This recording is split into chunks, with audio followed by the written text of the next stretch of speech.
Assalamualaikum warahmatullahi wabarakatuh. Selamat pagi semuanya.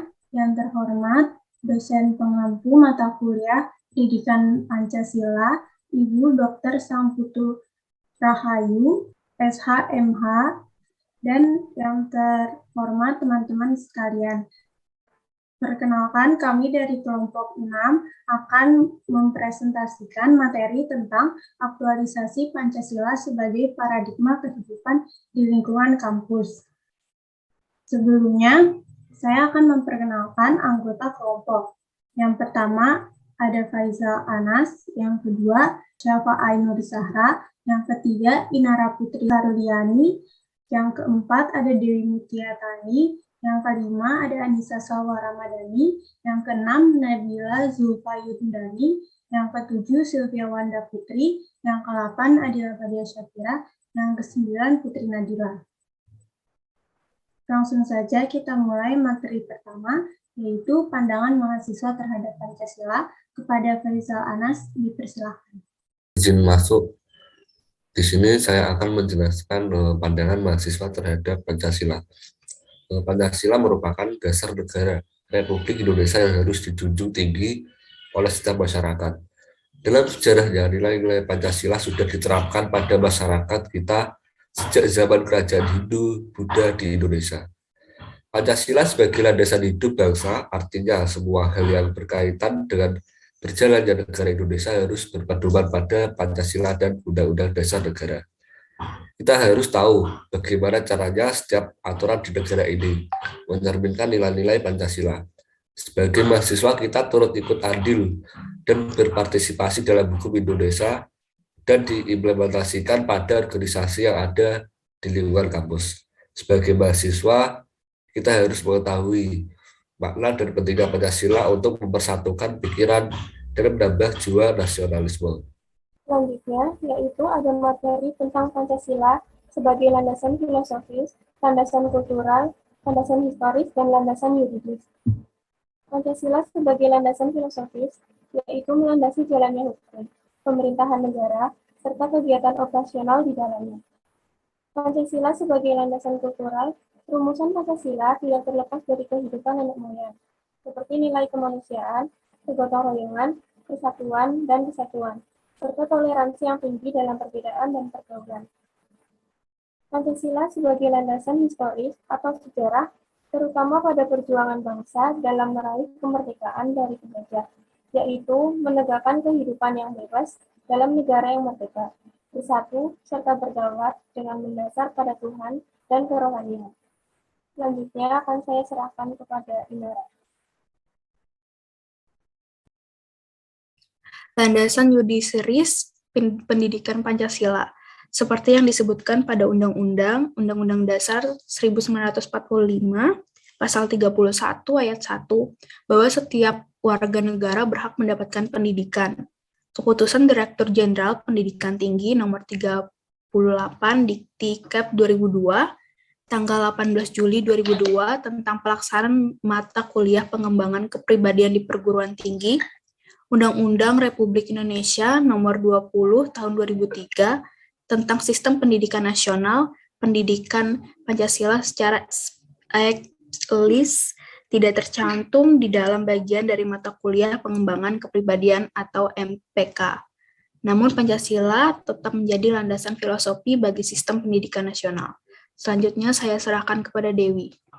Baik, terima kasih atas kesempatan yang diberikan, Inara. Saya akan menjelaskan tentang peran Pancasila dalam kehidupan kampus dan seberapa penting peran tersebut. Pendidikan Pancasila sangat berperan penting dalam membangun jiwa nasionalis dan bermoral, karena butir-butir pada Pancasila mengandung makna mendalam dan menjadi pedoman bagi seluruh rakyat Indonesia. Pendidikan Pancasila merupakan salah satu mata pelajaran pendukung pengembangan karakter manusia, terutama masyarakat Indonesia. Pendidikan Pancasila di tingkat perguruan tinggi sangat penting artinya, karena merupakan proses lanjutan pembentukan karakter bagi manusia di mana akan berlangsung sampai manusia itu menemui ajalnya. Terima kasih. Selanjutnya akan saya serahkan kepada Anissa. Baik, berikut yaitu nilai-nilai Pancasila yang dapat dijalankan oleh mahasiswa di bidang akademik kampus. Yang pertama yaitu ketuhanan yang Maha Esa, percaya dan yakin kepada Tuhan Yang Maha Esa dan melaksanakan perintah-perintahnya. Yang kedua yaitu kemanusiaan yang adil dan beradab. Contohnya seperti menghargai hasil kerja orang lain dan memberikan kritikan dengan sopan apabila diperlukan. Yang ketiga yaitu persatuan Indonesia. Contohnya seperti bekerja sama untuk memajukan nama kampus dengan cara mengikuti lomba, pengabdian masyarakat, mengikuti penelitian, dan masih banyak lagi kegiatan lainnya. Untuk penjelasan selanjutnya saya serahkan ke Nabila Zulfa. Selanjutnya, sila keempat, yakni kegiatan yang dipimpin oleh hikmat kebijaksanaan dalam permusyawaratan perwakilan. Sila ini membuktikan bahwa bangsa Indonesia menganut sistem demokrasi di setiap keadaan, baik secara langsung maupun secara tidak langsung. Salah satu contohnya ialah setiap keputusan yang menyangkut banyak orang dalam kampus harus berdasarkan hasil mufakat yang adil. Yang kelima, keadaan sosial bagi seluruh rakyat Indonesia. Sila terakhir ini berkaitan dengan perlindungan hukum yang tepat, yakni mematuhi peraturan yang berlaku. Contohnya tidak bertindak korupsi, kolusi, ataupun nepotisme.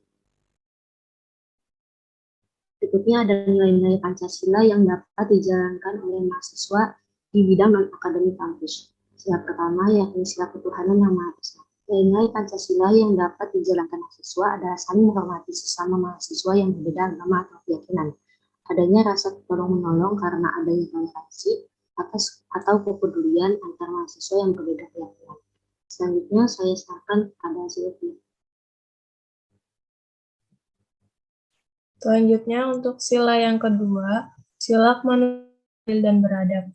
Sebagai mahasiswa, kita harus bersikap baik kepada teman di kampus maupun orang di luar kampus. Mahasiswa juga perlu mengikuti kegiatan kemanusiaan seperti membantu korban bencana alam, seperti penggalangan dana untuk korban gempa bumi, tanah longsor, dan banjir. Lalu yang ketiga, sila persatuan Indonesia. Sikap kita sebagai mahasiswa yaitu bangga dan cinta terhadap tanah air dan kampus sendiri. Selalu memprioritaskan kepentingan bangsa di atas kepentingan pribadi. Dan jangan bersikap apatis, acuh tak acuh, ataupun hanya mementingkan diri sendiri. Lalu sila yang keempat, sila kerakyatan yang dipimpin oleh hikmat kebijaksanaan dalam permusyawaratan perwakilan. Sebagai mahasiswa intelektual, tidak boleh memaksakan kehendak kepada orang lain dan selalu mengutamakan musyawarah dan menghargai hasil musyawarah, terutama dalam berorganisasi.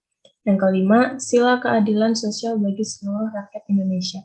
Sebagai mahasiswa, dalam berorganisasi, kita harus menjunjung tinggi nilai-nilai kekeluargaan, menghargai pendapat orang lain, membuat keputusan yang adil, dan tidak merugikan orang lain.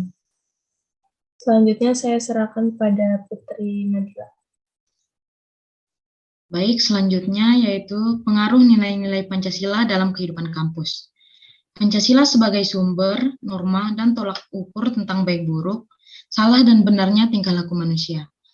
Pengaruh Pancasila dapat dilihat dari peranan Pancasila terhadap lingkungan kampus yang mampu memberikan acuan untuk menjadi manusia yang berkarakter dan bermoral tinggi. Mahasiswa juga sudah sepatutnya menjunjung tinggi nilai Pancasila dengan penerapan sikap kekeluargaan, yaitu adil dalam mengambil segala keputusan, saling menghargai pendapat orang lain. Dengan ini, mahasiswa dapat mengamalkan Pancasila yang telah menjadi pedoman hidup bangsa Indonesia, dan meluruskan kembali apa yang telah menyimpang dari Pancasila. Mungkin segitu dari saya kembalikan ke moderator. Terima kasih semuanya atas pemaparan materinya. Kesimpulan yang didapat dari pemaparan materi yang tadi adalah kita sebagai mahasiswa perlu untuk memahami Pancasila, karena Pancasila memberikan acuan untuk menjadi mahasiswa yang berkarakter dan bermoral tinggi. Nilai-nilai yang terdapat pada Pancasila membuat kita menjauhi sikap buruk yang tidak selaras dengan pedoman Indonesia, serta mengajarkan kita untuk peduli terhadap sesama. Sekian presentasi dari kelompok 6. Kurang lebihnya mohon maaf. Wassalamualaikum warahmatullahi wabarakatuh.